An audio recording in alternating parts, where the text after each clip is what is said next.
The fire is already lit before the sun even touches the horizon.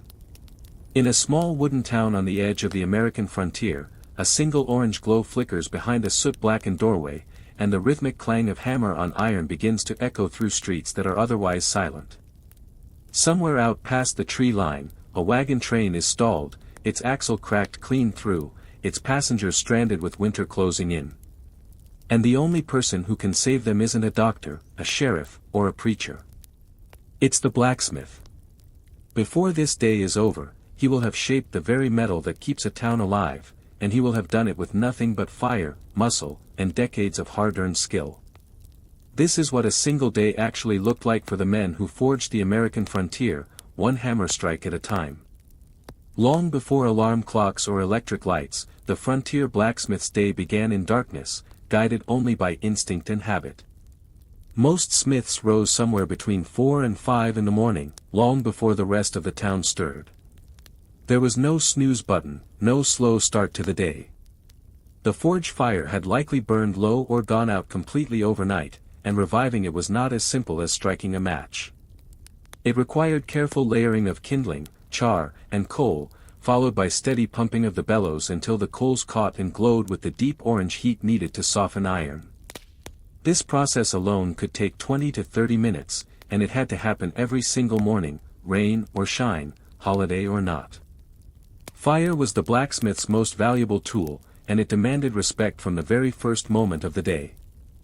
Why did it matter so much that the fire reached the right temperature before any real work began? Because iron doesn't simply melt at any old heat.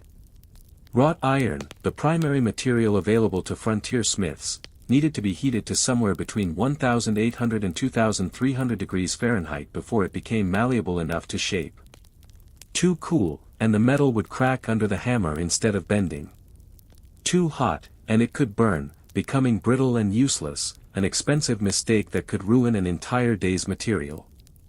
Reading the color of the glowing iron, from a dull cherry red to a blinding yellow-white, was a skill that took years to master, and a mistake here could cost a farmer his plow or a family their only wagon wheel. While the fire built toward its working heat, the blacksmith would inspect his tools for the day ahead, hammers of varying weights, tongs shaped to grip everything from delicate nails to massive wagon wheel rims, chisels, punches, and the anvil itself, a piece of steel-topped iron that could weigh well over 100 pounds and often served as the true heart of the entire shop. Many frontier anvils had traveled thousands of miles by wagon or ship to reach their final home, and a good one was treated almost like a family heirloom, passed from master to apprentice for generations. Losing an anvil to theft or damage wasn't just inconvenient. In a settlement with no railroad access, it could mean months without proper tool repair. By the time the sun crested the horizon, the real work of the day had already begun, and the range of tasks facing a frontier blacksmith was far wider than most people today would ever guess. Was he simply someone who shod horses? That's the image most popular culture has burned into our minds, but the truth is dramatically more complex, and frankly, more impressive. On the American frontier, particularly in the decades following the 1840s as settlers pushed westward along trails like the Oregon and Santa Fe routes, the blacksmith often functioned as one of the most essential figures in an entire community, arguably second only to the farmer himself. He repaired plows and tilling equipment that families depended on for survival. He forged nails, hinges, and latches for homes being built from scratch.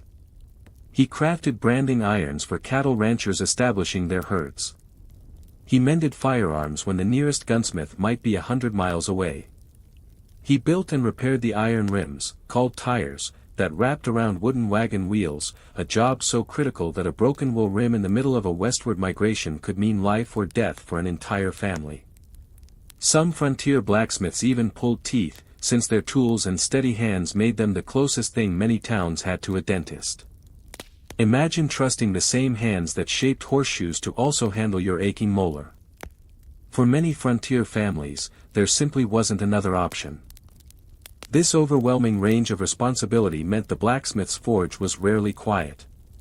A typical morning might begin with a farmer bringing in a plow blade that had struck a rock and bent out of shape. The smith would heat the metal until it glowed, then use a combination of hammer blows and careful bending techniques to restore its function, checking constantly against a straightedge or his own trained eye.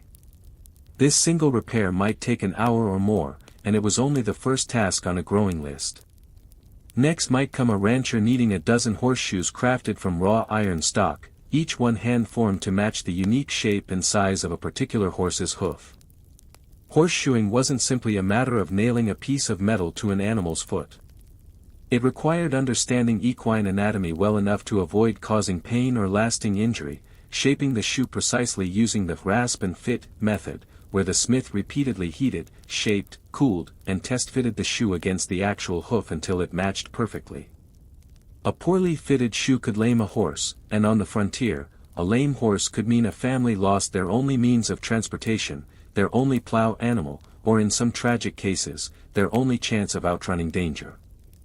As the morning progressed toward midday, the physical toll of the work became impossible to ignore. Blacksmithing was, without exaggeration, one of the most physically demanding professions of the era.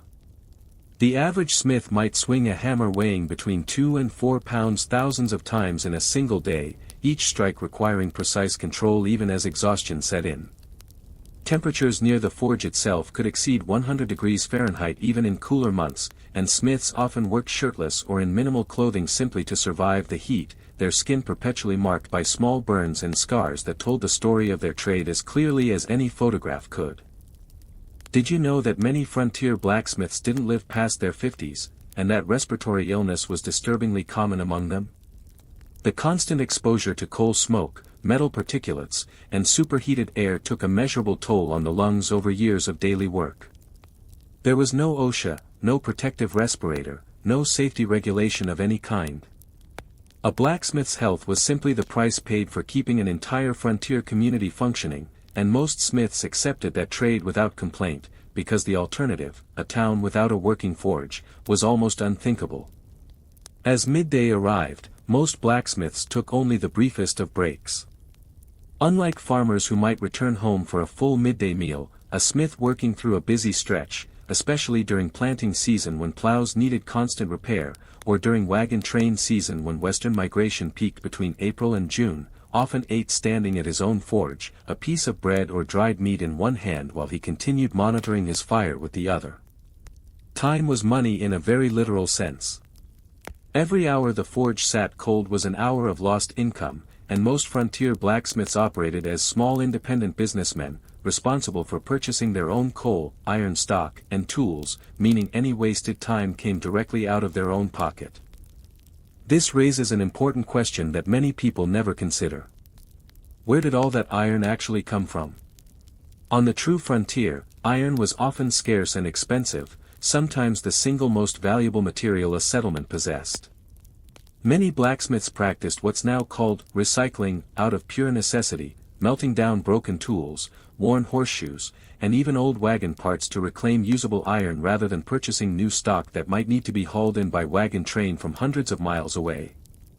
A skilled smith could look at a pile of rusted scrap and see not garbage, but raw material waiting for a second life. This resourcefulness wasn't just admirable. It was absolutely essential to frontier survival. By early afternoon, the pace of the shop often shifted toward more delicate, specialized work. This was frequently when a blacksmith might turn to crafting or repairing firearms, an especially high-stakes task given how central guns were to frontier life, whether for hunting, protection, or law enforcement. Some blacksmiths developed reputations as gunsmiths in their own right, capable of not just repairing broken rifles but forging replacement parts entirely by hand when factory parts were unavailable, which on the frontier was almost always the case. This was also frequently the time of day for what smiths called job work, the smaller, varied requests that filled the gaps between larger commissions. A housewife might need a new set of fireplace tools. A carpenter might need custom nails, since standardized, factory-made nails weren't widely available in remote areas until later in the 19th century, meaning every single nail used in many frontier buildings had been individually hand-forged. Consider that for a moment.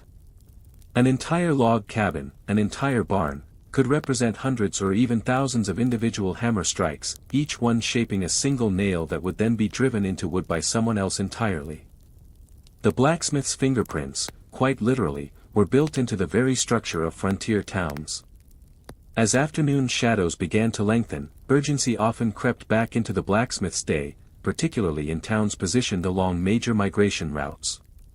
This brings us back to that wagon train mentioned earlier, stranded with a cracked axle as winter approached.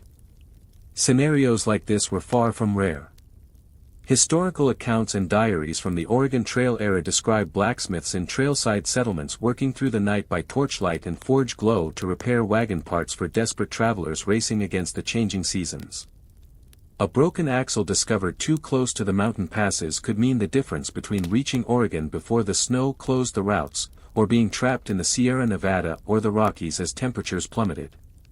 The pressure on these frontier smiths, quite literally holding the fate of entire families in their hands, was immense, and yet historical records show that many blacksmiths in trail towns took enormous pride in this responsibility, understanding themselves not merely as craftsmen but as essential lifelines for the westward movement itself. What's often left out of the popular image of the frontier blacksmith is the apprenticeship system that made the entire trade possible. Becoming a master blacksmith wasn't something a person simply decided to do one day. It typically began in early adolescence, sometimes as young as 12 or 13, when a boy, and it was almost always a boy under the rigid gender norms of the era, was placed under the guidance of an established smith, often for a period of 7 years. During this apprenticeship, the young learner would perform the most grueling, repetitive tasks first, pumping the bellows for hours on end, sorting scrap iron, sweeping the forge floor of ash and clinker, the glassy waste byproduct of burning coal. Only gradually would the master allow the apprentice to handle the hammer himself, starting with simple tasks like straightening nails before eventually progressing to more complex forging work. Were there women blacksmiths on the frontier? The honest answer is that they existed, though they were exceptionally rare and often faced significant barriers to formal training or recognition. Historical records do document a small number of women who took over family forges after the death of a husband or father, learning the trade out of economic necessity rather than by traditional apprenticeship.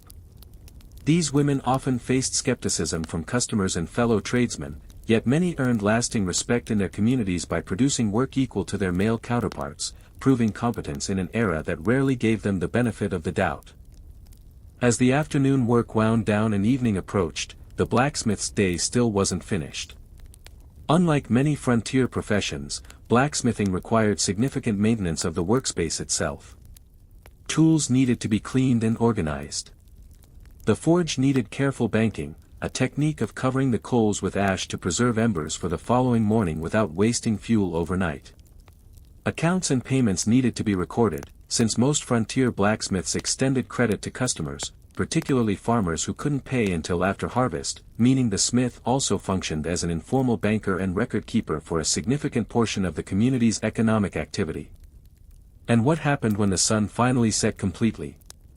For many frontier blacksmiths, the end of the physical workday didn't mean the end of their responsibilities. Many were also expected to participate in town governance, serve on local committees, or contribute their specialized knowledge to community projects like building a new schoolhouse or church. The blacksmith occupied a unique social position, not wealthy in the way merchants or bankers might be, but respected in a way that transcended simple economics, because everyone in town, from the poorest farmer to the wealthiest rancher, depended on his skill at some point. Consider, for a moment, the sheer scale of what a single frontier blacksmith accomplished across the span of just one ordinary day. A cracked plow made whole again. A dozen horses properly shod. Hundreds of hand-forged nails that would hold a family's home together for generations. A wagon axle repaired just in time to save a stranded family from a deadly winter in the mountains. All of this achieved through nothing more than fire, iron, sheer physical strength, and a level of skill built over years of relentless practice and hard-earned experience. There was no shortcut. There was no factory assembly line waiting to fill in the gaps.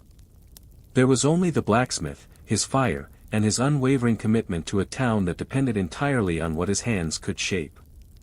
By the time true darkness settled over the frontier town, the forge fire finally banked down to a dim, glowing bed of embers, ready to be revived again before dawn. The blacksmith, exhausted, his hands blistered and his lungs full of smoke, would return to whatever modest home awaited him, knowing that tomorrow would demand exactly the same relentless effort all over again. And yet, in nearly every account we have from this era, in diaries, in town records, in the memories passed down by descendants, there's a striking absence of resentment. Instead, there's often a quiet, deeply rooted pride. These were men who understood, in a way modern society rarely requires anyone to understand, that their labor was not abstract or replaceable. It was the literal foundation upon which an entire community's survival rested. If you had lived on the American frontier, and your entire town's survival depended on the skill of one blacksmith working alone by firelight, do you think you could have handled that kind of pressure, or do you think it takes a very particular kind of person to carry that weight every single day? Tell us what you think in the comments below.